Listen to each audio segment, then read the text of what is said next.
America जिस परमाणु programme के नाम पर ईरान पर पाबंदियों की झड़ी लगा देता है, उसे पूरी दुनिया से अलग थलग कर देता है। आज वही अमेरिका अपनी 20 सबसे बड़ी न्यूक्लियर कंपनियों की भारी भरकम फौज लेकर भारत के दरवाजे पर लाइन लगाकर खड़ा है। आखिर ऐसा क्या हो गया है कि रातों रात अमेरिकी सुपर पावर भारत के सामने रेड कारपेट बिछाने को मजबूर है? क्या अमेरिका को भारत से कोई नई रणनीतिक जरूरत आन पड़ी है, या फिर इसके पीछे कोई ऐसा खेल है जिसे समझना आज हर भारतीय के लिए बेहद जरूरी है? आखिर क्यों वॉशिंगटन डीसी से चलकर अमेरिका के सबसे बड़े न्यूक्लियर दिग्गज सीधे नई दिल्ली के चक्कर काट रहे हैं? इन सवालों का जवाब एक ऐसे मास्टर स्ट्रोक में छिपा है जिसने ग्लोबल एनर्जी मार्केट में भूचाल ला दिया है। आज हम एक ऐसे चक्रव्यूह की बात कर रहे हैं जिसमें भारत ने अमेरिका को उसी के खेल में मात देने की पूरी तैयारी कर ली है।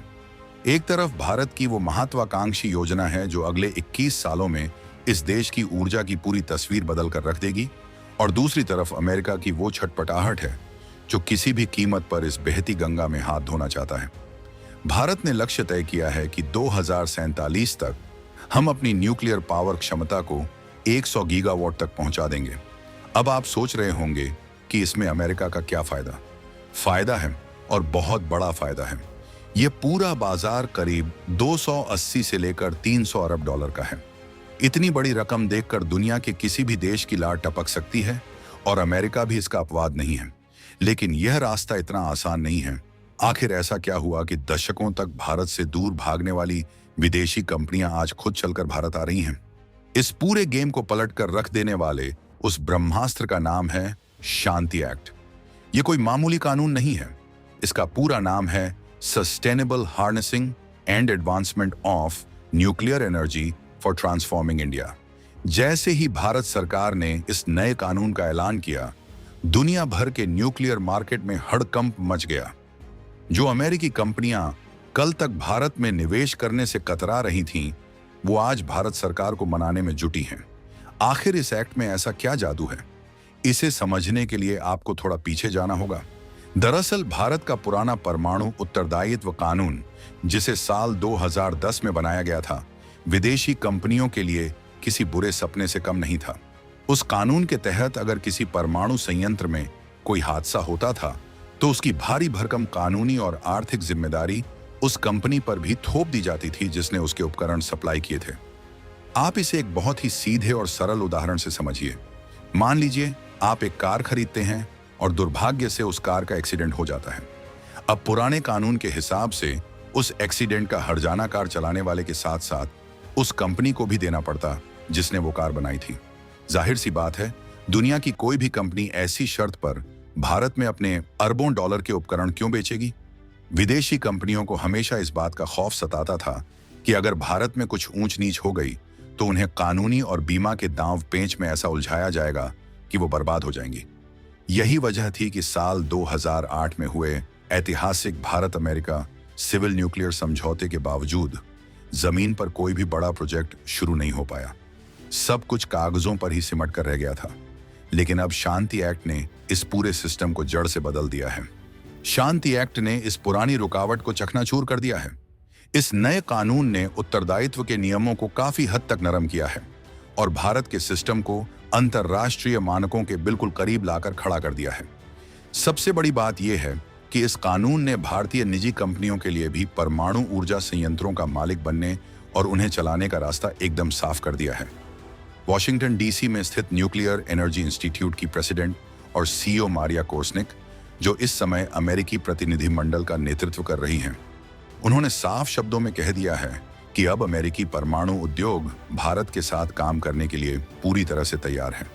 उनका कहना है कि शांति एक्ट में हुए बदलाव इतने बड़े और असरदार हैं कि अगर अमेरिकी कंपनियां इससे खुश नहीं होती तो वो आज नई दिल्ली में बैठकर भारत सरकार के साथ चाय नहीं पी रही होती।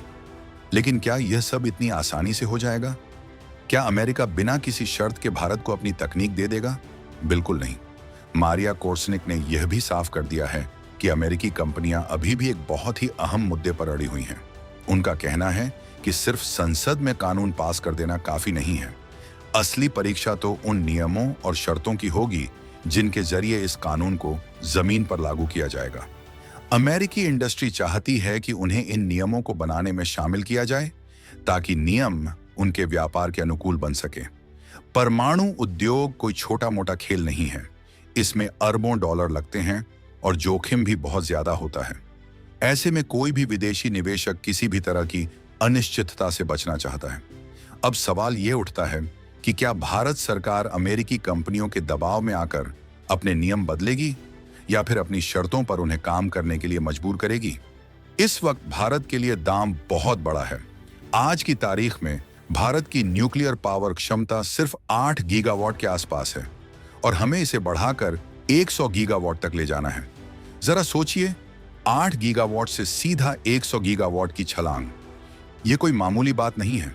ये भारत की उस महारणनीति का एक बहुत बड़ा हिस्सा है जिसमें हमें अपनी तेजी से बढ़ती अर्थव्यवस्था की बिजली की जरूरतों को भी पूरा करना है और साथ ही कार्बन उत्सर्जन को भी कम करना है।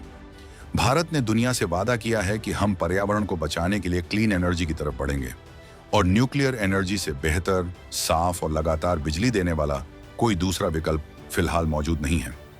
अमेरिकी कंपनियों को यह बात बहुत अच्छे से पता है कि भारत दुनिया के सबसे बड़े संभावित और लोकतांत्रिक न्यूक्लियर बाजारों में से एक है। अगर उन्होंने आज भारत में अपनी जगह नहीं बनाई तो वो बहुत पीछे छूट जाएंगे। इस रेस में अमेरिकी कंपनी वेस्टिंगहाउस इलेक्ट्रिक कंपनी बहुत आगे निकलने की कोशिश कर रही है। वेस्टिंगहाउस के global business initiatives president Dan Lipman ने भी मान लिया है कि शांति एक्ट के तहत बदले गए नियम अब कारोबार के लिए काफी हद तक सही हैं। वेस्टिंगहाउस काफी लंबे समय से आंध्र प्रदेश के कोवाड़ा में अपने AP1000 मॉडल के बड़े रिएक्टर लगाने की जद्दोजहद कर रही है, लेकिन भारतीय नाभिकीय विद्युत निगम लिमिटेड यानी NPCIL के साथ उनकी तकनीकी और व्यावसायिक बातचीत कई सालों से अटकी हुई है। भारत कोई भी फैसला जल्दबाजी में नहीं लेना चाहता। दिलचस्प बात तो यह है कि अमेरिका से जो इतनी बड़ी टीम भारत आई है उसमें जनरल इलेक्ट्रिक, हिताची और जनरल एटॉमिक्स जैसी दिग्गज कंपनियां शामिल नहीं हैं, लेकिन होलटेक इंटरनेशनल जैसी कंपनी की मौजूदगी ने सबका ध्यान खींचा है क्योंकि यह कंपनी स्मॉल मॉड्यूलर रिएक्टर्स यानी SMR तकनीक पर काम कर रही है। अब आप सोचेंगे कि ये SMR क्या बला है और पूरी दुनिया इसके पीछे क्यों भाग रही है। इसे बहुत ही आसान भाषा में समझिए। पहले के समय में परमाणु ऊर्जा संयंत्र बहुत विशालकाय होते थे। उन्हें बनाने में कई साल लगते थे और बेशुमार पैसा खर्च होता था, लेकिन SMR यानी छोटे मॉड्यूलर रिएक्टर बिल्कुल अलग हैं। ये छोटे आकार के रिएक्टर होते हैं जिन्हें सीधे किसी फैक्ट्री में बनाकर तैयार किया जा सकता है और फिर ट्रकों में लाद कर उस जगह पर ले जाया जा सकता है जहां बिजली की जरूरत है। इनकी शुरुआती लागत बहुत कम होती है और इन्हें बहुत कम समय में चालू किया जा सकता है। आसान शब्दों में कहें तो यह बिल्कुल वैसा ही है जैसे आप पहले एक पूरा बड़ा कंप्यूटर असेंबल करवाते थे और आज आप सीधा बाजार से एक स्मार्ट लैपटॉप खरीद लाते हैं। दुनिया में न्यूक्लियर टेक्नोलॉजी का स्वरूप बहुत तेजी से बदल रहा है और भारत इस बदलाव में सबसे आगे रहना चाहता है। लेकिन अमेरिका के साथ इस नई दोस्ती और व्यापारिक साझेदारी के बीच इतिहास की एक बहुत लंबी और गहरी छाया मौजूद है जिसे भारत कभी नहीं भूल सकता। जब भी अमेरिका और भारत के बीच परमाणु सहयोग की बात होती है तो तारापुर का जिक्र जरूर आता है। महाराष्ट्र में स्थित Tarapur atomic power station Bharat का सबसे पहला परमाणु बिजली संयंत्र था। इसे साल 1969 में अमेरिकी तकनीक और मदद से ही बनाया गया था। सब कुछ बहुत अच्छा चल रहा था, लेकिन फिर आया साल 1974। भारत ने पोखरण में अपना पहला सफल परमाणु परीक्षण किया जिसे स्माइलिंग बुद्धा का नाम दिया गया। भारत ने दुनिया को दिखा दिया कि हम भी किसी से कम नहीं हैं। लेकिन अमेरिका को भारत की यह तरक्की हजम नहीं हुई। बौखलाए हुए अमेरिका ने रातों रात तारापुर संयंत्र के लिए ईंधन की आपूर्ति रोक दी। भारत को बीच मझार में अकेला छोड़ दिया गया। उस एक धोखे ने भारत के रणनीतिक और वैज्ञानिक हलकों में अमेरिका के प्रति जो अविश्वास पैदा किया वह आज 2026 तक भी पूरी तरह से खत्म नहीं हुआ है। जब अमेरिकी प्रतिनिधि मारिया कोर्सनिक से यह सीधा सवाल दागा गया कि क्या अमेरिका आज भारत को पूरी उम्र तक न्यूक्लियर फ्यूल सप्लाई करने की गारंटी दे सकता है क्योंकि भारत के पास यूरेनियम की कमी है, तो उन्होंने बहुत ही चालाकी से जवाब को घुमा दिया। उन्होंने कहा कि निजी कंपनियां लंबे समय के कॉन्ट्रैक्ट तो कर सकती हैं, लेकिन जिंदगी भर की गारंटी देना उनके बस की बात नहीं है। यह जवाब साफ बताता है कि भारत की जो चिंताएं तारापुर के समय थीं, वो आज भी अपनी जगह पर कायम हैं।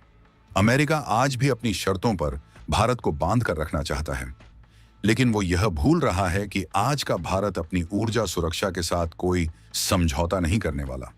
अब बात सिर्फ ईंधन की सप्लाई की ही नहीं है, सबसे बड़ा पेंच तो लागत का भी है। भारत ने पिछले कई दशकों में अपना खुद का एक बेहद मजबूत और शानदार घरेलू न्यूक्लियर इकोसिस्टम तैयार कर लिया है। आज भारत का पूरा focus pressurise heavy water reactor यानी PHWR तकनीक पर है।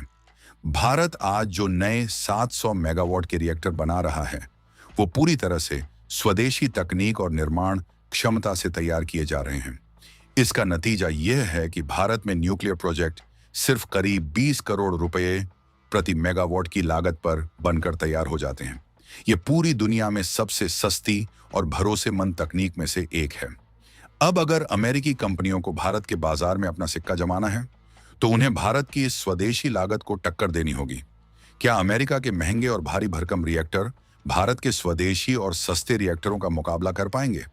भारत के विज्ञान मंत्री डॉक्टर जितेंद्र सिंह ने भी इस पूरी साझेदारी को भविष्य की दिशा तय करने वाला बताया है। उन्होंने साफ कहा है कि भारत और अमेरिका आज विज्ञान, तकनीक, स्वच्छ ऊर्जा और कई उभरते हुए क्षेत्रों में एक बेहद मजबूत साझेदारी साझा कर रहे हैं। आपको याद होगा कि 13 फरवरी 2025 को प्रधानमंत्री नरेंद्र मोदी और अमेरिकी राष्ट्रपति डोनाल्ड ट्रंप की एक बेहद अहम बैठक हुई थी। उसी बैठक में अमेरिका इंडिया ट्रस्ट इनिशिएटिव की शुरुआत की गई थी। इस इनिशिएटिव ने दोनों देशों के बीच सहयोग के नए रास्ते खोल दिए हैं। डॉक्टर जितेंद्र सिंह के मुताबिक ये ट्रस्ट इनिशिएटिव भरोसेमंद तकनीकी साझेदारी, मजबूत सप्लाई चेन और नए इनोवेशन पर आधारित है। ये सरकारों, उद्योगपतियों, स्टार्टअप्स और बड़े संस्थानों के बीच मिलकर काम करने का एक ऐसा ढांचा है जो दुनिया की दिशा बदल सकता है। लेकिन इन तमाम बड़ी बड़ी बातों, नई संधियों और शांति एक्ट के शोर शराबे के बीच कमरे में बैठा वो सबसे बड़ा सवाल आज भी अपनी जगह से नहीं हिला है, जिसे विशेषज्ञ बिग गोरिल्ला इन रूम कहते हैं। वो सबसे बड़ी समस्या यह है कि क्या वॉशिंगटन की नीतियों पर लंबे समय तक आंख मूंद कर भरोसा किया जा सकता है? क्या अमेरिका सच में भारत को यूरेनियम की निर्बाध सप्लाई देगा? और उससे भी बड़ा सवाल, क्या भारत को अमेरिका द्वारा दिए गए परमाणु ईंधन को इस्तेमाल के बाद दोबारा प्रोसेस करने यानी रीप्रोसेस करने का पूरा अधिकार मिलेगा? भारत का nuclear programme closed nuclear fuel cycle model पर चलता है। इसका सीधा सा मतलब है कि हम इस्तेमाल हो चुके ईंधन को कचरा समझकर नहीं फेंकते, बल्कि उसे दोबारा प्रोसेस करके फिर से ऊर्जा बनाते हैं। ये भारत की ऊर्जा में आत्मनिर्भर बनने की रणनीति की सबसे बड़ी रीढ़ है। अगर अमेरिका ने इस रिप्रोसेसिंग के अधिकार पर कोई भी अड़ंगा लगाया, तो भारत के लिए यह समझौता किसी काम का नहीं रहेगा।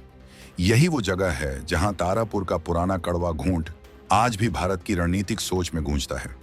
रक्षा और ऊर्जा विशेषज्ञों का साफ मानना है कि अमेरिका को अभी भारत का पूरा भरोसा जीतने के लिए सिर्फ कागजी कानून नहीं, बल्कि ठोस और पक्के वादे करने होंगे। भारत अपनी लंबी अवधि की ऊर्जा स्वतंत्रता और अपनी संप्रभुता के लक्ष्य से 1 इंच भी पीछे नहीं हटने वाला है। भारत अमेरिका सिविल न्यूक्लियर साझेदारी सच में दोनों देशों के लिए फायदे का सौदा तभी बन सकती है जब अमेरिका भारत को एक जूनियर पार्टनर समझने की भूल छोड़कर बराबरी के मंच पर ट्रीट करे। शांति एक्ट ने बेशक एक नया और बहुत बड़ा दरवाजा खोल दिया है। सरकार ने कानूनी ढांचे को आधुनिक बनाने और विदेशी भागीदारी को खींचने के लिए जो जाल बिछाया है, उसमें अमेरिकी कंपनियां खींची चली आ रही हैं। जलवायु परिवर्तन से लड़ाई में न्यूक्लियर ऊर्जा की भूमिका अब पूरी दुनिया मान चुकी है। खुद अमेरिका यह मानता है कि न्यूक्लियर पावर के बिना दुनिया का नेट जीरो कार्बन लक्ष्य कभी पूरा नहीं हो सकता। भारत जैसे तेजी से भागते और दुनिया की सबसे बड़ी आबादी वाले देश के लिए, जहां फैक्ट्रियों, शहरों और तकनीक को हर सेकंड बेतहाशा बिजली चाहिए, वहां न्यूक्लियर ऊर्जा ही एकमात्र ऐसा भरोसेमंद विकल्प है जो दिन रात बिना रुके, बिना प्रदूषण किए बिजली दे सकता है। अमेरिका के लिए भारत में एंट्री मारना सिर्फ सप्लायर बनने का मौका नहीं है, बल्कि एशिया में अपनी बादशाहत कायम रखने की एक भू राजनीतिक मजबूरी भी है।